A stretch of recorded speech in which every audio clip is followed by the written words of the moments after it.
Hello buddy, Squid Taco here. I hope you're having a great day today. And today, I'm actually gonna do something a little neat. Let me know if you guys enjoy this so I can actually do more. But today, I'm actually gonna do a deck profile.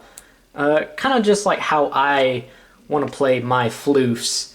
And so I finally got my order of the official cards, because what I originally used were the demo cards. So now I got my official floof cards. And so let's get into it. Sorry, I like to ramble. So anyways, first we're going to start off with 3 joyous floof. These are, as the name implies, they make you very happy, very joyous, because what they do is that they allow you to get a extra summon upon the basic summon, basically. And it's from hand or deck, so you know, get that ability to oh, excuse me. I need water. Sorry. I'm dying over here. I accidentally swallowed my spit wrong. Okay, I got it now. We're good. Anyways, like I said, we got these boys right here. I'm not gonna go through all their. I'll only go through the effects that are different. But all the floofs have, well, most of the floofs. There is one that doesn't. We'll get into him. But all the floofs have the effect that says, this card gains 20 attack and defense for every floof card currently on your side of the field. Upon destruction of this creature card, you can put this... excuse me, I also ate lunch. You can put this card into your cantrip and counter zone. So basically how that would play into effect is that as you are summoning more floof creatures, their attack will continue to grow. I'll show that because I'll do a demo afterwards. So I run 3 joyous floof for those effects, the extra summoning effects. Oops, sorry, I hit the camera. And then the next 3 I run is spooky floof. Gotta get that treasured rare, am I right? Sadly, I only got the 1. Basically, this one says speed play, OPT, once per turn, basically. If this card is destroyed while in the creature zone, you can extra summon 1 floof creature from your graveyard. And then, you know, has the basic effect that all floofs have. So basically, I use him just in case, like, things aren't going so well. Let's just say, like, there's a floof in the grave that I really want. I'll basically be able to use his effect to get that floof back. Alrighty. And then the next one is actually that special floof that doesn't actually have all of that. It doesn't have the basic floof effect. So basically, this floof is called Robo Floof. It says, once per turn, if this card is in your hand, you can send 1 floof creature, except poofer creatures, from your deck to the grave. Then extra summon this card, and this card gains the effects of the card that was sent to the grave. The effect is active until this card is sent to the grave. Basically, that's his entire effect. He basically gains whatever effect you send. So basically, he gains the basic floof effect, but he gains whatever that different effect that every floof has, he gains that. And then the next one I run at 3 as well is Rock Floof. Speed play once per turn. If this card is destroyed by battle, it can extra summon up to 2 Rock Floof from your deck. So basically, let's just say you start out with him, or hey, if you combo him with Robo Floof, if they destroy Robo Floof, he gets the effect of Rock Floof, so then you can get 2 Rock Floofs from your deck if you have the Evo Gems to spend. That's also a good one to kind of just like not be completely destroyed by battle, as floofs tend to have a snowball effect, where basically as the battle, excuse me, as you continue the battle with your opponent, the floofs get stronger and stronger, hopefully. And now we're on to Fire Floof. Run them at 3. Once per turn, upon this card being attacked, it burns the opponent for half this card's current attack. So basically, yeah, if they attack into Fire Floof, you're going to burn them for however much he has, which is dependent on how many floofs are on the field at that current time. Well, yeah, at that current time. The next 3 I run is Aqua Floof. run him at 3 as well. He has a really good recovery effect, good if things aren't turning out the way you want them to. Once per turn, if this card is summoned, you can gain life points or life based on the current attack of a Floofe creature on your side of the field.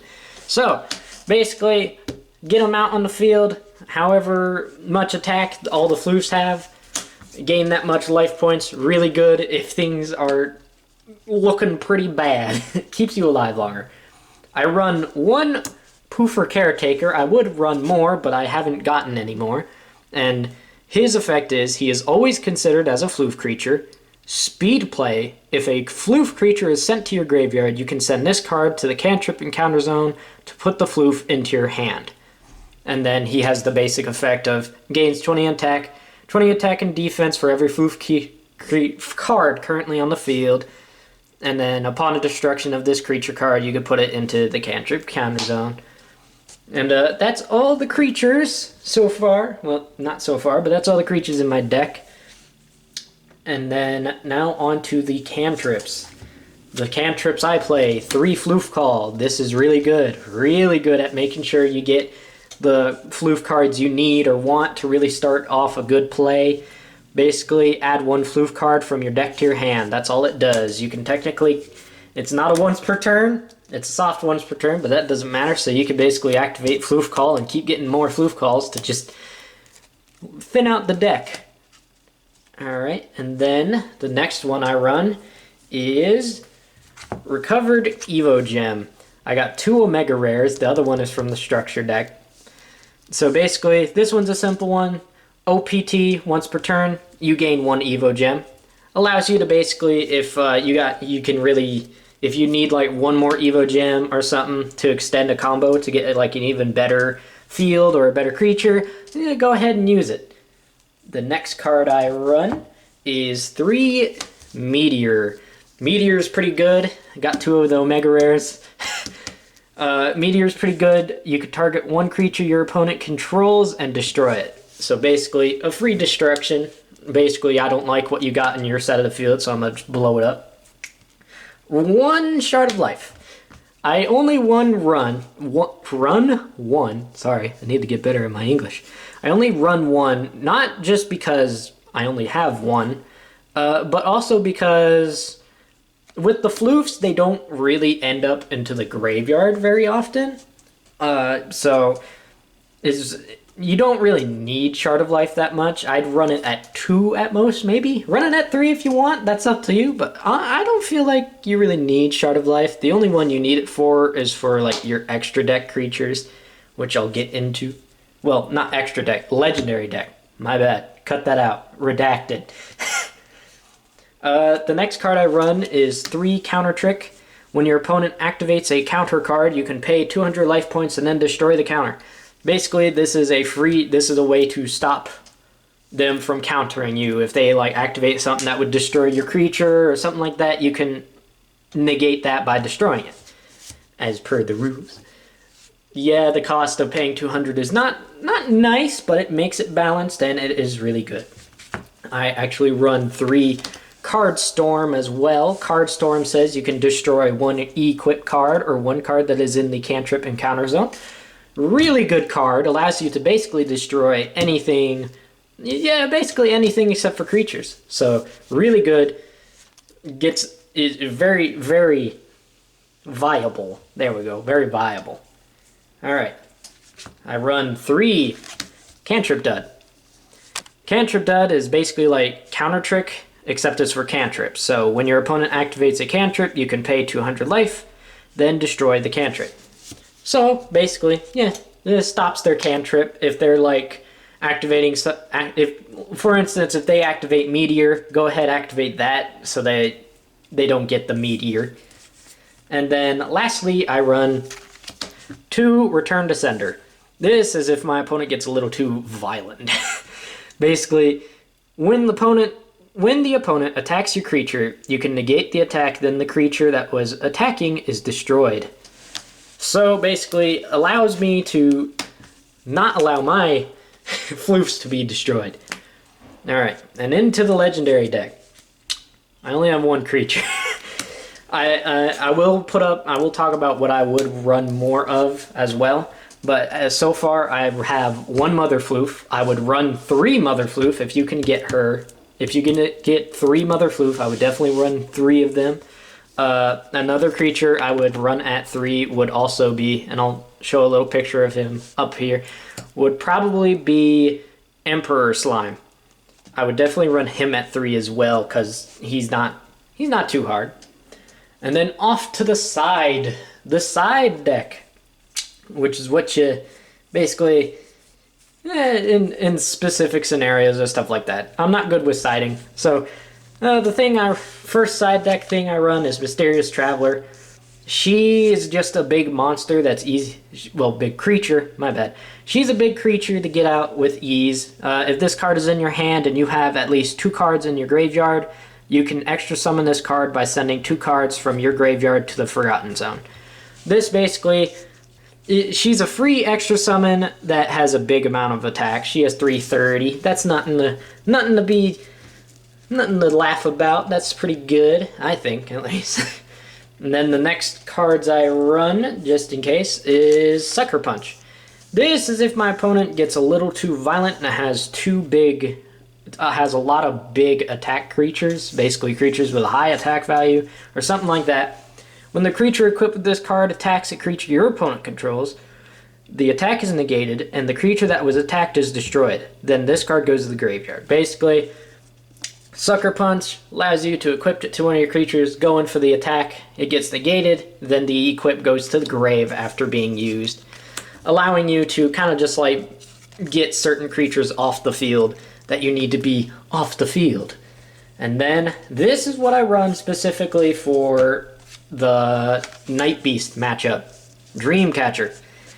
The creature equipped with this card is not affected by Night Beast effects. Night Beast creatures cannot be equipped to the creature equipped with this card.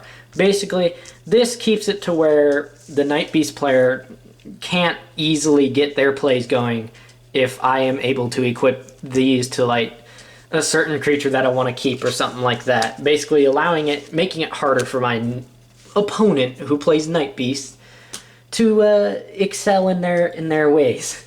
Alright, and then I play 2 Stronger from Pain.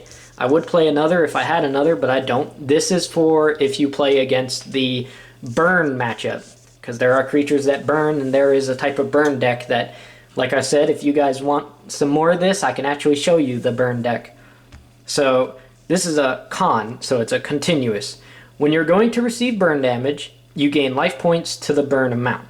You can only control 1 Stronger from Pain at a time. Basically, it's an cantrip, activate it, and then foils the burn player's plays because they're unable to easily burn me, as if they try, I will just gain life points and be happier. Next I play is King's Crown. King's Crown says the creature equipped with this card becomes an Emperor Slime. This card also gains this effect. If you are unison summoning, you can use this creature as a substitute for one of the listed materials. Basically, what happens is that it becomes, it basically switches out, you get, here, easier to explain. Basically, let's see here, Mother Floofe. I can equip this to another Floofe, because this requires 1 Floofe and 1 Poofer.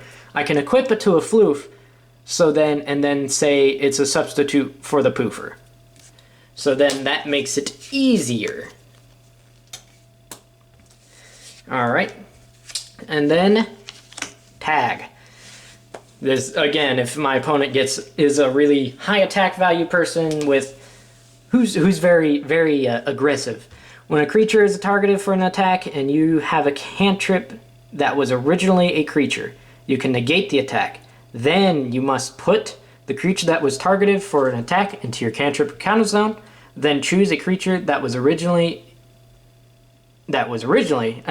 a cantrip that was originally a creature that is in the cantrip counter zone and put it in your creature zone. So basically, it does what floofs do. Alright, let me, and since that's out of the way, I will actually do a test hand. Let's see how good it works. Let me get a good shuffle in. I'm back. So I set my Evo Gems to 3 because we're acting like I'm going first. We're going to draw. All right, Spooky, Joyous, Cantrip Dud, Robo, another Joyous. That's not too bad. Would have wished for a different card than a second Joyous, but hey, that's actually not too bad. So what we can actually do here, let's see.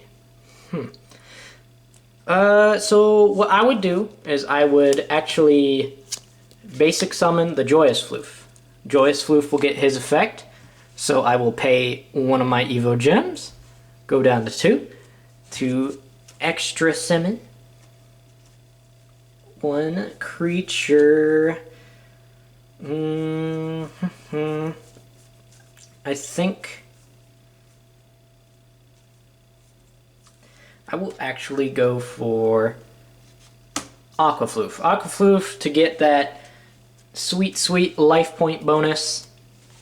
So basically, now Aqua Floofe would activate. If this card is summoned, you gain life points based on the current attack of a Floofe creature. Both these creatures are at 90 because there are currently 2 Floofe creatures on the field right now. So they both gain 90 attack and 90 defense. Well, they both have 90 attack and defense.